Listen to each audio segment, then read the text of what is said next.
Hello everyone.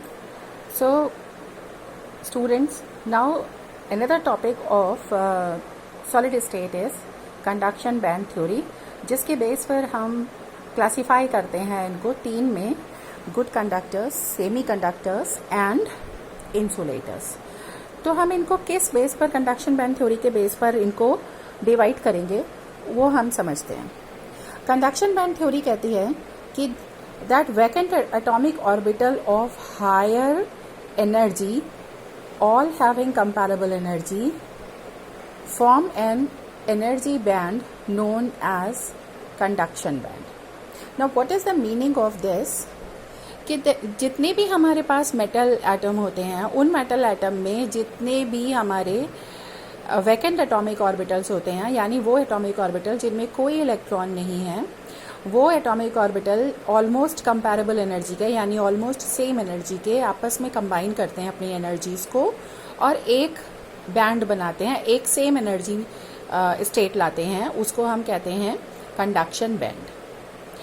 Similarly बाकी जो orbitals होते हैं जिनमें कि वैलेंस इलेक्ट्रॉन होते हैं, so atomic orbitals containing valence electron, ये भी क्या करते हैं कि ये भी कंपैरेबल एनर्जी के होते हैं और ये आपस में मिक्स होकर के ये भी एक एनर्जी बैंड बनाते हैं. और इस एनर्जी बैंड को, चूंकि इनमें वैलेंस इलेक्ट्रॉन्स होते हैं, तो इस बेस पर हम इसको कहते हैं वैलेंस बैंड. अब हमारे पास दो बैंड्स रेडी हैं. इन दो बैंड्स के बेस पर हम रिकॉग्नाइज करेंगे कि कौन सा मेटल है, कौन सा सेमीकंडक्टर है या कौन सा इंसुलेटर है. Now here you see that our first type is we have conduction band and valence band. अगर ये दोनों बैंड आपस में बहुत क्लोज हों या फिर एक दूसरे पर ओवरलैप कर जाएं, तो इन दोनों ही कंडीशंस में क्या होना है कि जो वैलेंस बैंड है, वैलेंस बैंड से इलेक्ट्रॉन लगातार कंडक्शन बैंड में जंप करते रहेंगे. Means there is a movement of electrons. और अगर मूवमेंट ऑफ इलेक्ट्रॉन्स होगा तो वो किस केस में होता है? मेटल्स के केस में. और इसीलिए इनको हम क्या नाम देते हैं? Good conductors. Electron easily jumped from valence band to conduction band. तो ये हमारे हो गया metal, good conductor. Second case हमारा आता है semiconductor. Now in case of semiconductor, आपको मालूम है कि अगर हमारे पास दोनों बैंड्स हैं तो इनके बीच में बहुत स्मॉल एनर्जी गैप होगा. ये जो आपको यहाँ दिखाया गया है कि बहुत स्मॉल एनर्जी गैप होगा. और अगर ये स्मॉल एनर्जी गैप होगा तो कुछ इलेक्ट्रॉन्स यहाँ से यहाँ मूव करेंगे, लेकिन सारे इलेक्ट्रॉन्स मूव नहीं कर पाएंगे. तो अगर केवल कुछ इलेक्ट्रॉन जंप कर रहे हैं तो ये सिर्फ क्या कहलाएंगे? Semi conductors. थर्ड टाइप हमारी आती है जिसमें कि हम कहते हैं कि इन दोनों ही बैंड्स के बीच में एनर्जी गैप बहुत बड़ा हो गया. और अगर एक लार्ज गैप आ गया जिसको कि हम कहते हैं फॉरबिडन जोन, तो इलेक्ट्रॉन यहाँ से यहाँ बिल्कुल जंप नहीं कर पाएंगे.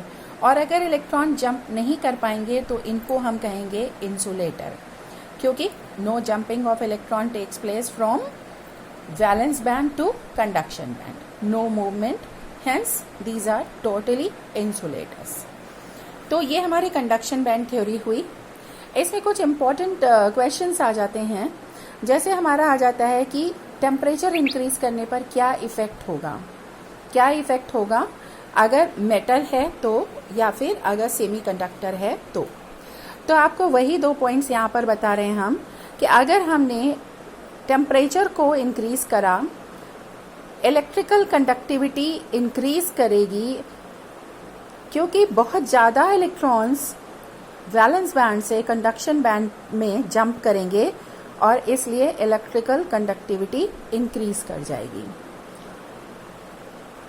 लेकिन अगर हम मेटल्स के केस को डिस्कस करें तो मेटल्स के केस में हमारे पास डिफरेंट आंसर आएगा.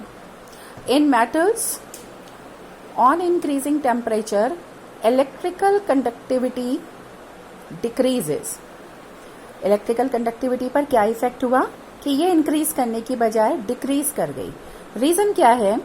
Since M plus plus electron, आपने पढ़ा हुआ है 11th में कि मेटल जो होते हैं वो मेटल कर्नेल्स फॉर्म करते हैं, यानी M प्लस और इलेक्ट्रॉन्स क्लोजली पैक्ड होते हैं. So M plus and electrons are very tightly packed. और अगर टाइटली पैक्ड हैं तो उस केस में क्या चेंज हो जाएगा कि जो M प्लस है वो केवल अपनी ही पोजीशन पर वाइब्रेट कर पाएगा, ना कि जंप या अपनी पोजीशन से हट पाए. तो अगर वो सिर्फ अपनी ही पोजीशन पर सिर्फ वाइब्रेट करेगा तो सिंपल क्या हो जाएगा, एक रेजिस्टेंस क्रिएट हो जाएगा और इस रेजिस्टेंस की वजह से इलेक्ट्रिकल कंडक्टिविटी डिक्रीज कर जाएगी. नेक्स्ट हमारा आता है intrinsic semiconductor. Now what are intrinsic semiconductors? तो डेफिनेशन हम सिंपल देते हैं कि semiconductors in which on increasing temperature electrical conductivity also increases are called intrinsic semiconductor. For example, silicon, germanium, etc. यानी अगर हम इनमें क्या करेंगे, कंडक्टिविटी को इंक्रीज करेंगे तो सिंपल इनकी अगर हमने टेम्परेचर इंक्रीज करा तो इलेक्ट्रिकल कंडक्टिविटी इंक्रीज कर जाएगी. Next topic is doping. Now what is doping? Doping को जब हम एक्सप्लेन करते हैं तो डोपिंग का सिंपल मीनिंग होता है कि अगर हमने कुछ सेमी कंडक्टिविटी को हमें इंक्रीज करना है, अगर हम इंक्रीज करना चाहते हैं सेमी कंडक्टर्स की इलेक्ट्रॉनिक कंडक्टिविटी को, तो हम थोड़े से अमाउंट में, स्मॉल अमाउंट में हम क्या करते हैं कि स्मॉल अमाउंट में हम थोड़ा सा सुटेबल इम्प्योरिटी को ऐड करते हैं. अब थोड़े से अमाउंट में सुटेबल इम्प्योरिटी को ऐड करने का मतलब हुआ कि ये हमारा कहलाता है डोपिंग. और ये एडिशन जो है दो टाइप से हो सकता है. अब किन दो टाइप से हो सकता है? लाइक हमको मालूम है कि हमारे परफेक्ट क्रिस्टल्स होते हैं. हम सबसे पहले लेते हैं परफेक्ट क्रिस्टल्स, यानी परफेक्ट सेमीकंडक्टर. ये हमारा परफेक्ट क्रिस्टल है. परफेक्ट क्रिस्टल का मतलब होता है कि हम 14th ग्रुप का कोई एलिमेंट लेते हैं, हमें मालूम है कि उसमें 4 वैलेंस इलेक्ट्रॉन्स हैं. तो ये 4 वैलेंस इलेक्ट्रॉन हर एक एटम अपना हर तरफ को शेयर करेगा, यानी हर तरफ आप देख रहे हो 2 2 2 2 इलेक्ट्रॉन्स, इस तरीके से हर तरफ 2 2 इलेक्ट्रॉन्स आते जाएंगे. ये हमारा कहलाएगा परफेक्ट क्रिस्टल.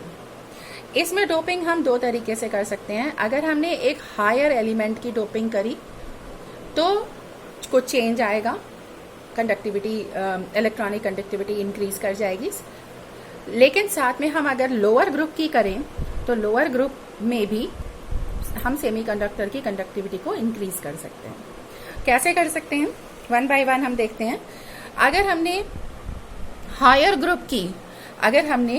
ग्रुप की इम्प्योरिटी को डोप करा, तो जैसे ही हम हायर ग्रुप की इम्प्योरिटी को डोप करेंगे, जैसे हमने 15th ग्रुप का एलिमेंट ले लिया, आर्सेनिक, फास्फोरस, कुछ भी हम ले सकते हैं.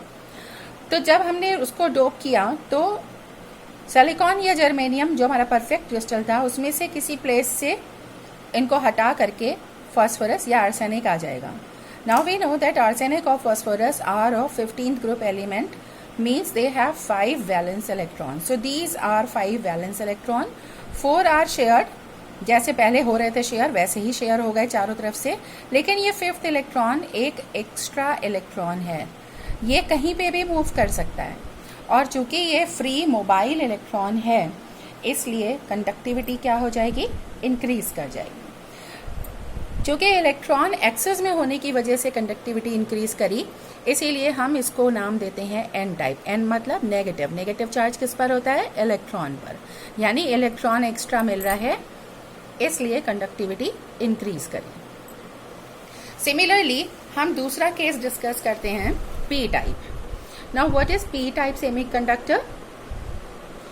अगर परफेक्ट क्रिस्टल है हमारे पास और इस परफेक्ट क्रिस्टल में हमने किसी लोअर ग्रुप के एलिमेंट को ऐड करा, जैसे सपोज हमने 13th ग्रुप का एलिमेंट बोरॉन या एल्यूमिनियम ऐड करा, तो बोरॉन या एल्यूमिनियम को ऐड करते ही अब इस एटम के पास सिर्फ 3 वैलेंस इलेक्ट्रॉन है.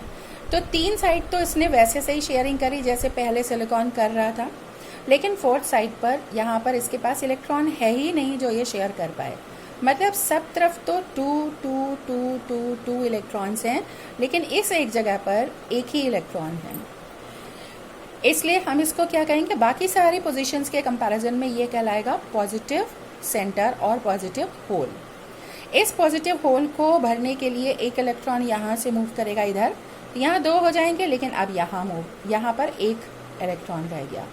सेम केस ऐसे ही बढ़ता जाएगा, यानी जैसे जैसे हम इलेक्ट्रॉन का मूवमेंट आगे बढ़ाएंगे पॉजिटिव होल पीछे बढ़ता जाएगा। क्योंकि यहाँ पर इलेक्ट्रॉन की डिफिशियंसी से हो रहा है, पॉजिटिव होल से हो रहा है, इसलिए हम इसको कहते हैं P type semi conductor. Our next topic is 13, 15 and 12, 16 compounds. Now what are these? When semiconductors are formed by the mixing of 13 and 15th group elements, these are called 13, 15 semiconductors. And when this mixing takes place between 12th group and 16th group element, it is called 12, 16 semiconductor. Examples आपको बहुत सारे मिले हुए हैं, 13, 15 के भी और 12, 16 के भी। इम्पॉर्टेंट टॉपिक है, एनसीईआरटी का क्वेश्चन है, आप लोग के लिए इम्पॉर्टेंट है। That's all.